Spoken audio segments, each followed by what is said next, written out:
If you've ever sat down ready to make a YouTube video but had absolutely no idea what to film, trust me, you are not alone. Today, I'm going to share a few things that have helped me get through that and to come up with endless video ideas. There's a couple things you need to know first, and that is that YouTube is a search engine and it's owned by Google. So for a lot of YouTubers, it's going to be best to make videos that answer specific questions that viewers in your niche are asking. What are people typing into search bars? YouTube is different from other apps in that way. Because it's a search engine, the lifespan of your videos is not limited to the short time following posting. In fact, they can be viewed for months and even years after posting. And at the end of this video, I'm going to show you some stats from my most viewed video so far on this channel, so you can get a really clear picture of how those kinds of views can start adding up. YouTube being a search engine is why on my channels, I do not focus on fast, viral, short-term views on videos. That's awesome if you do, but I don't know a thing about how to make a video go viral. So if that's the kind of video you're hoping for here, you are in the wrong place. What I do know a bit about is creating videos that are evergreen and that answer questions people aren't just asking now, but will likely be asking for years to come. This is a way more realistic goal for most YouTubers. The other really important thing is for you to get really clear about what your channel niche is. And I do have other videos that go more in depth on that, but basically you want to be giving YouTube consistency in what you post videos about so that it knows who to show your videos to. We don't want to confuse the system by making videos about a favorite holiday destination one week and a microphone review the next week. You do want to make sure your niche is something you enjoy talking about, because you are going to be talking about it a lot. I'd love to know in the comments what your channel's about, or if you're still working that out. Some examples of channel niche are teach a musical instrument or a language, vegan cooking, art, health and beauty, fitness, gaming, planning, self-care, tech reviews. The list goes on and on and on and on and on. So assuming you do know what your channel niche is, the first way I like to come up with video ideas is asking myself and keeping notes of what kinds of questions do people in your life actually ask you about that thing. As an example, I'm going to talk about this channel, which you may have guessed is about growing a YouTube channel. Questions that people in my life ask me when they hear I have YouTube channels is often stuff like, how do you make money from that? How do you start a YouTube channel? Do you need a good camera to make YouTube videos? You don't, by the way. What kind of mic should I get? So there's potentially a bunch of ideas just from what people in your life are asking you. Also have a think about, what were you wanting to know when you first got interested in the thing your channel's about? The next place to go is YouTube itself. If your channel's already up and running, you might have an audience already asking you questions in your comment section.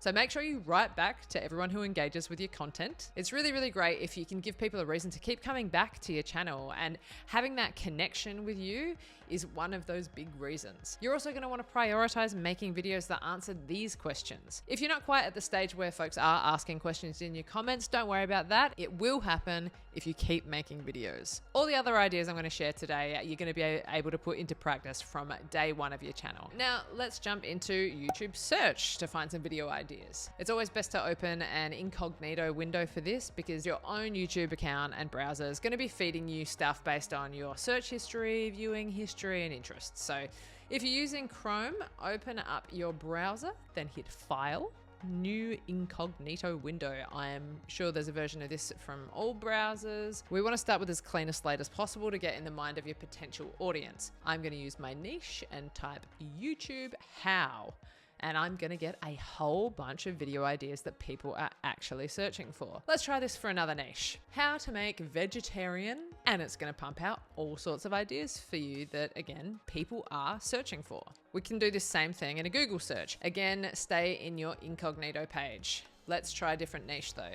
Spanish how to. What an awesome bunch of video ideas to get you going. Another great place you can go to get ideas for your YouTube videos is Facebook groups. Join some niche related Facebook groups and scroll through them and find the questions that people are asking and make videos that answer them. I'm not suggesting to reply to those questions with a video. In fact, a lot of Facebook groups will not even allow that, or they'll boot you out if you do that. What I am suggesting is that if people are curious enough to be asking that in a Facebook group, there are probably people typing that same question into YouTube or Google. Both of those places, your video could pop up. So it's not about that specific person. It's that if someone's asking it, lots of people are thinking it. I know that for me, hoping for a video to do well or trying to make the right video or a perfect video with the best thumbnail or the best title, that's always been a thing that has really stood in my way from actually making videos. So I totally think that the best thing we can do as content creators is write a big old list of ideas that we're continuously adding to. Don't think about it too much and just start chipping away at it. Get stuff out there that serves your audience, that you have fun making, and that answers questions people will be asking for a long time. Don't overthink it. As for my video that's performed the best for views on this channel, it's a video I took a very short amount of time making, and I didn't actually make it for YouTube. I made it for Amazon. So I did not follow any kind of YouTube-y formula, and I actually put zero pressure on myself for it to be any good. I was just trying something out. It's had 26,000 views and it's made me a few $100s. Not enough to retire on, but it continues to make money through affiliate links every month, which is pretty cool. It's a very short video and it answers a very specific question. Is this microphone worth it? I love to use this video as an example of the long-term power of YouTube, because in its first day, it only had 34 views, which for my channel was not a particularly exciting start for a video. But you can see that because it's a topic people are still searching for, after nearly 2 years, it continues to get views. I'll show you how I know that these views are coming from people actually searching for it. I'm in YouTube Studio here. Under content, here's the video. This little graph looking thing is the analytics for that particular video. Click on that. Immediately, I can see on the right-hand side here that in the past 48 hours, it's had a bunch of views and the vast majority of them have been from YouTube search. If I want more information, I can select reach. Here we can see that in the lifetime of this video, the vast majority of views have been from YouTube search, and second is external. If I scroll down a bit more, I can see that the vast majority of external views are coming from Google. What this video has taught me is that making search-based content really works. Not every search-based video is going to do this well, but if you just keep on making videos, eventually some of them will. I'd love to know from you all, what's one video you could make that people are going to be searching for a long time? Let me know in the comments what it is. Then don't overthink it. Just make it. But if you've got 3 minutes to spare before you make your video, I would love you to watch my mic video that I used in that example, just to give you an idea of how simple your videos could be and do well.